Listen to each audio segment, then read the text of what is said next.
Let's talk about why modern women are struggling to find a husband. When I say modern women, I'm referring to women who live in the Western world, meaning the United States, Canada, Western Europe, Australia, and New Zealand. These women are infected with that decades-old disease known as the female movement. I'll start with what each gender wants in the other when looking for a spouse.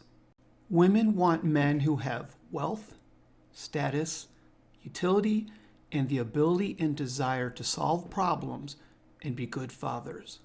Men want women who have youth, beauty, fertility, purity, and the ability and desire to cook, clean, and be good mothers. Because so many modern women are choosing to go to college, focus on building a career, and riding the carousel, most of them aren't even looking to get married until they hit 30, which is about the time when they hit the proverbial wall. So, they no longer have this. Because these same women have mothers who fail to teach them wife skills, but rather to be strong, independent boss babes, they no longer have this. As a result, many men in the Western world are choosing to stay single. Now I want to discuss the other part of the problem. This picture represents 100% of the single adults in the Western world. We see each gender broken down into 3 groups: high value, average, and low value, and by percentage. In a perfect world, each of the women would eventually marry one of the men. Unfortunately, we do not live in a perfect world.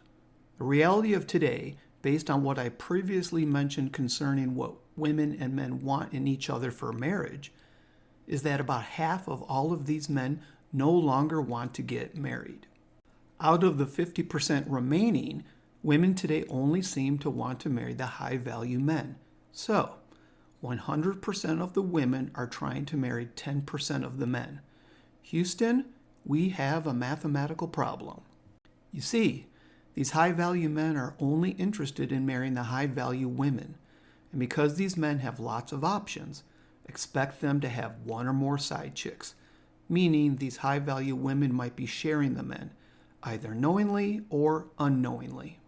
When it comes to the average women, these men might choose to sleep with some of the women, but will generally not commit to them as boyfriends or husbands.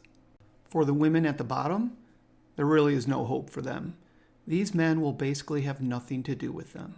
All in all, this explains the meaning of the 80-20 rule, that 80% of the women are having sex with 20% of the men. The rest are SOL. Now you know the truth of why modern women are struggling to find a husband. It's that simple. Are we clear? Yes, sir. Are we clear? Crystal.